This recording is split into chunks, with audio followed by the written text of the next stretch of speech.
जय हिंद, वंदे मातरम।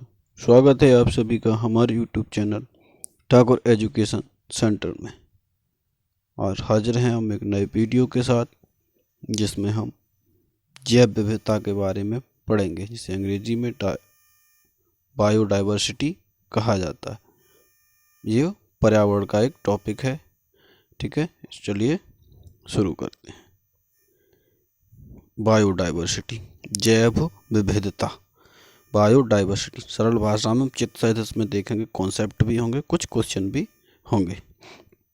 ठीक है, जैव विविधता देखेंगे। जैव विविधता को, जैव विविधता मतलब ये देखो, अनेक अनेक प्रकार के, जहाँ पे ज़्यादा जीव वगैरह एक साथ में एक ही जगह पर रहते हैं, वहाँ उतनी ही ज़्यादा जैव विविधता होती है।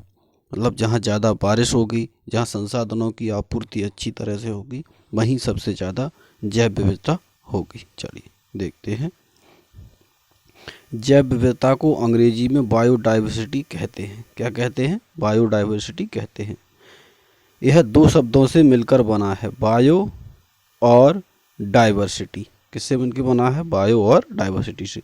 बायो का अर्थ है लिविंग थिंग्स, लिविंग थिंग्स मतलब जीवित वस्तुएं, तथा डाइवर्सिटी का अर्थ है डिफरेंट स्पीसीज, मतलब विभिन्न प्रजातियां, मतलब जीवित वस्तुओं की विभिन्न प्रजातियां।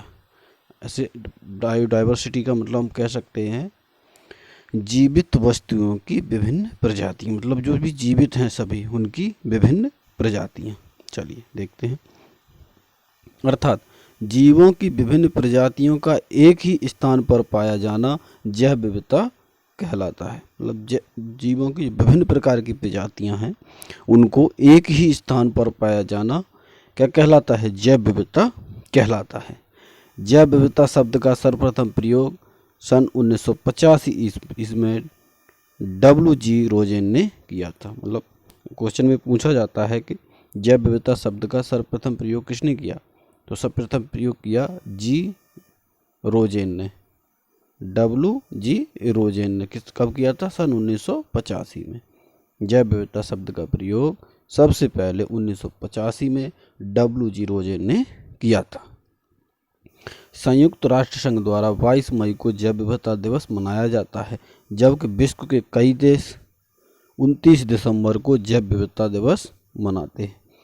मतलब जो संयुक्त राष्ट्र संघ है, उसने 22 मई को जैव विविधता दिवस मनाया जाता है संयुक्त राष्ट्र संघ द्वारा।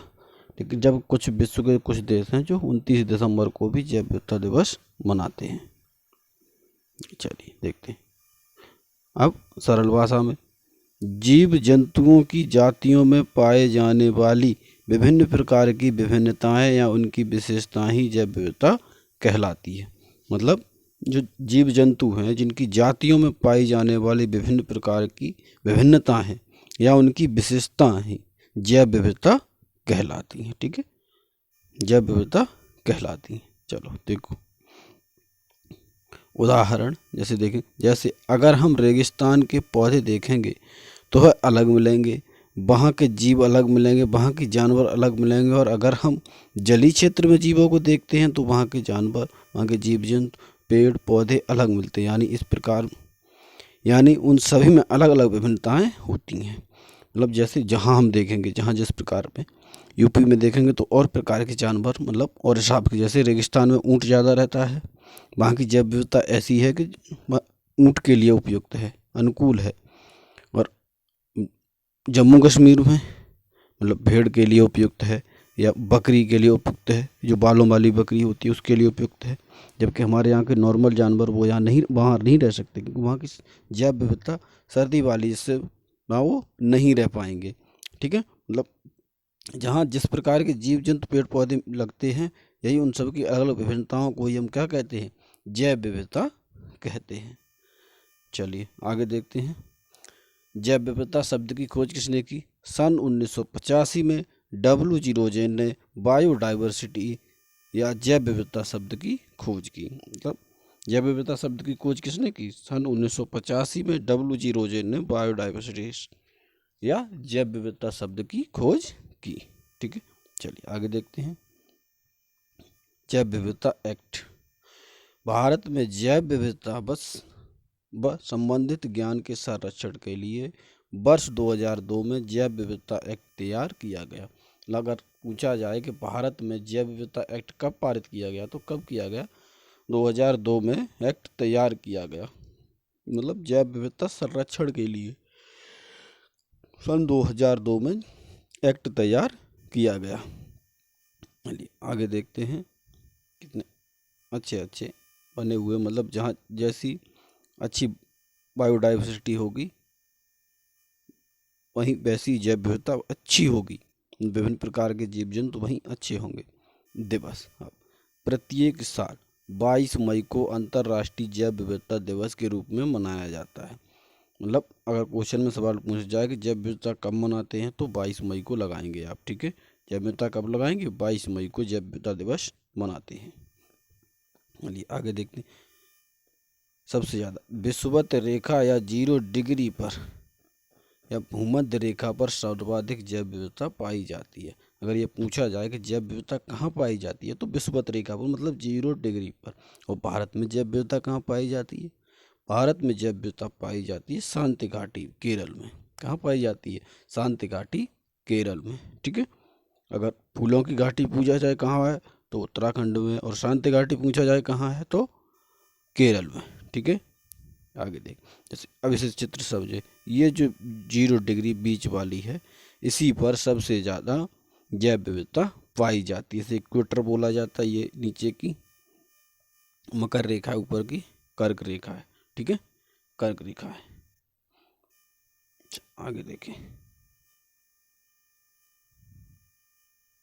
आगे देखें, सबसे ज़्यादा भारत में सबसे ज़्यादा जैव विविधता केरल में पाई, मैंने बताया भी, सबसे ज़्यादा शांति घाटी केरल में जैव विविधता भारत में पाई जाती है।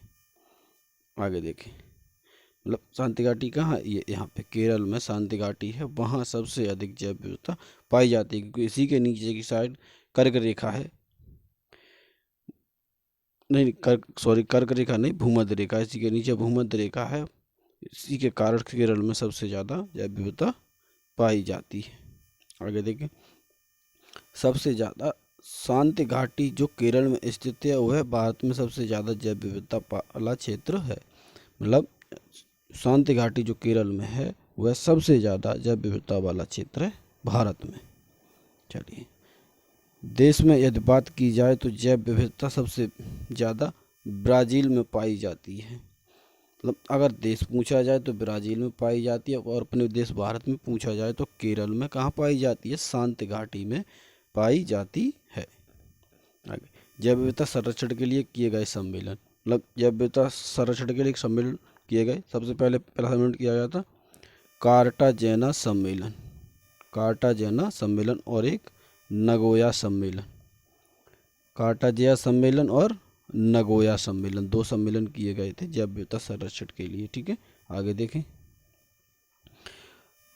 कार्टाजेना सम्मेलन कनाडा में किया गया था। इसका मुख्य उद्देश्य उन प्रजातियों का संरक्षण करना था जिनका जीन बदल रहा है। इसका नाम जैविक संबंधित जीव LMO, लिविंग मॉडिफाई ऑर्गेनिज्म रखा गया। इन्हें विदेशी प्रजाति भी कहा जाता है। मतलब कार्टाजेना सम्मेलन कनाडा में ये कहा गया मुख्य था कि उन प्रजातियों का संरक्षण करना जिनका जीन बदल रहा है। मतलब कार्टाजेना सम्मेलन में ये कहा गया कि जिन प्रजातियों का जीन बदल रहा है उनका संरक्षण करना, ठीक है। आगे देखते हैं, नागोया सम्मेलन। जो नागोया सम्मेलन था जापान में किया गया था। इसका मुख्य उद्देश्य निम्न था, मतलब संरक्षण में वृद्धि और सदस्य देश भागीदार निभाएगा। मतलब जो नागोया सम्मेलन था, इसमें ये था कि हम जैव विविधता को बायोडाइवर्सिटी की संरक्षण में वृद्धि करेंगे, और देश भागीदार, इस जो इसमें देश भागीदार है इस मतलब नागोया सम्मेलन में, वो पूरी भागीदारी निभाएगा, इसमें मतलब पूरी जैव विविधता का संरक्षण करेगा। आगे, अगर वीडियो अच्छी लगे तो चैनल को सब्सक्राइब अवश्य करें। Thakur education centre Jasmai. अगर वीडियो अच्छी लगे तो चैनल को सब्सक्राइब करें। अगर चैनल पर पहली बार हैं तो चैनल को सब्सक्राइब अवश्य करें। जय हिंद,